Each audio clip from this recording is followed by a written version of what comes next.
Olá, muito bom dia, que a paz do Senhor esteja com você.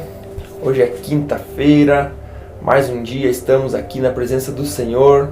Obrigado pela sua presença, que Deus te abençoe nesse dia, que Deus derrame sua graça sobre a tua vida, que Deus te conceda a misericórdia. A palavra de Deus diz que a misericórdia dele se renova todos os dias sobre a nossa vida. E hoje não vai ser diferente, não foi diferente, já foi renovada a misericórdia sobre você.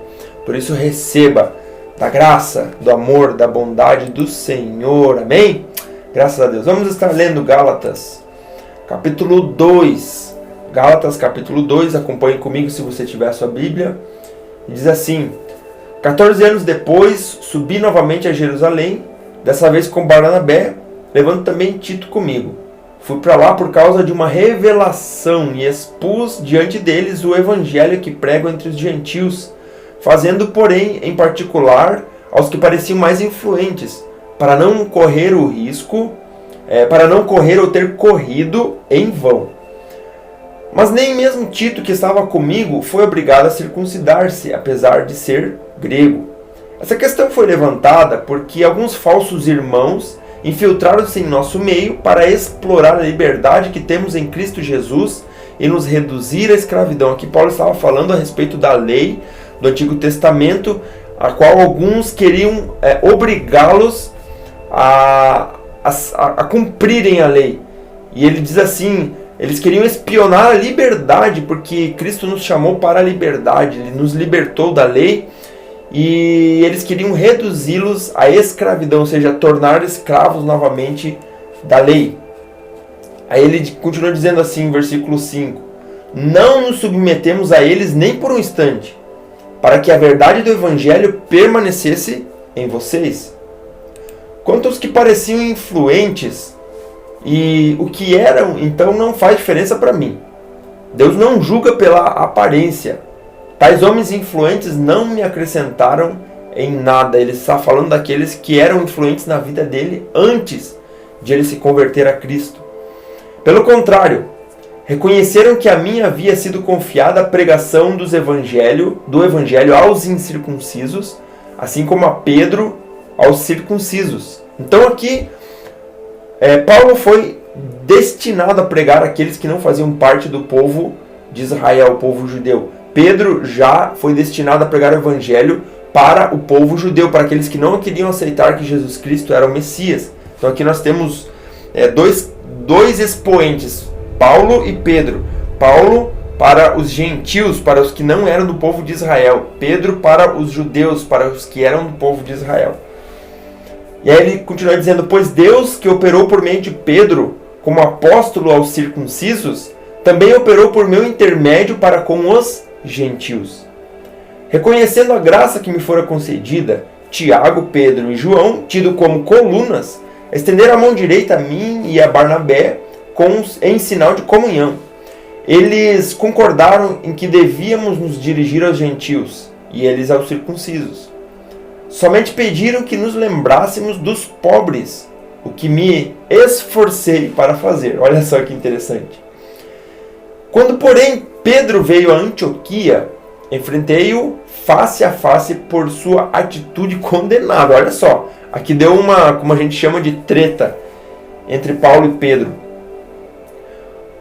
Pois antes de chegarem alguns da parte de Tiago, ele, o Pedro, comia com os gentios, ou seja, com aqueles que não eram judeus. Quando, porém, eles chegaram, aqueles da parte de Tiago, o Pedro se afastou e separou-se dos gentios, ao qual ele estava antes, temendo os que eram da circuncisão. Ou seja, Pedro, quando não tinha pressão, ele estava lá com aqueles que não eram do povo de Israel, o povo judeu. Quando veio uma pressãozinha leve, Pedro... Então Pedro já tinha essa inconstância, Por mais que Pedro foi um homem, assim como Jesus disse, tu é pedra, Então tu é uma coluna.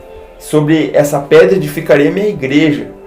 Mas Pedro tinha esses deslizes às vezes na vida, Assim como eu e você temos. Então ninguém é perfeito. Os demais judeus também se uniram a ele nessa hipocrisia. Olha só, Paulo está falando aqui de modo que até Barnabé se deixou levar. Quando vi que não estavam andando de acordo com a verdade do Evangelho, porque a verdade do Evangelho não era aquilo que eles estavam fazendo, ou seja, a partir de Jesus Cristo, tanto os judeus quanto os que não eram judeus, todos se tornaram um povo só. Nós, inclusive que não somos judeus, fomos adotados como filhos e fazemos parte do povo de Deus. Esse é o Evangelho, essa é a boa nova de Jesus Cristo. E aí então, Paulo ele fala: declarei a Pedro diante de todos, você é judeu, mas vive como gentil e não como judeu. Portanto, como pode obrigar gentios a viverem como judeus? Aqui a lei, ele está voltando a dizer a lei. Como que você pode obrigar os gentios a viverem como judeus? Ou seja, como que você pode obrigar os gentios a viverem debaixo da lei novamente? E aí ele diz assim: nós, judeus de nascimento e não gentios, pecadores. Sabemos que ninguém é justificado pela prática. Sabemos que ninguém é justificado pela prática da lei, mas mediante a fé em Jesus Cristo. Assim nós também cremos em Jesus Cristo para sermos justificados pela fé em Cristo e não pela prática da lei. Porque pela prática da lei ninguém será justificado. Então quem pratica a lei como uma obrigação não será justificado. Se porém procurando ser justificados em Cristo, descobrimos que nós mesmos somos pecadores, será Cristo então ministro do pecado? De modo algum. Se reconstruo o que destruí, provo que sou transgressor. Pois por meio da lei eu morri para a lei, a fim de viver para Deus. Fui crucificado com Cristo. Assim já não sou eu quem vive, mas Cristo vive em mim, e a vida que agora vivo no corpo, vivo pela fé no Filho de Deus, que me amou e se entregou por mim. Não anulo a graça de Deus, pois se a justiça vem pela lei, Cristo morreu inutilmente. Então aqui, nesse texto, Paulo está fazendo aqui justamente um paralelo entre a lei e a graça de Deus que está sobre nós. Não fomos chamados para viver pela lei, mas pela graça de Deus. Amém? Essa é a boa nova do Evangelho. Você é livre. Você foi liberto por Jesus Cristo. Então assuma essa posição de liberdade e não se deixe escravizar novamente pela lei.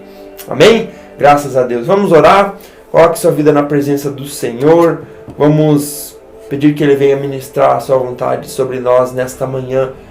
Que Ele possa nos guiar, nos direcionar. Se você pode, feche seus olhos junto comigo. Pai, queremos te agradecer, ó Deus, queremos te louvar, te dar toda a honra, glória, adoração e louvor. Obrigado, Senhor, pela tua misericórdia, que mais uma vez se renovou sobre a nossa vida. Obrigado, Deus, pela tua graça. E a tua graça diz que nós não vivemos mais debaixo da lei, nós não vivemos por obrigações, mas nós vivemos por amor ao teu evangelho, por amor ao teu reino. E esse é o nosso desejo, Pai, que nós possamos realmente cumprir o teu propósito enquanto estamos nessa terra, Senhor. Nós queremos cumprir a tua vontade, Senhor. Não queremos viver por obrigações. Não queremos viver porque somos obrigados a fazer algo, não.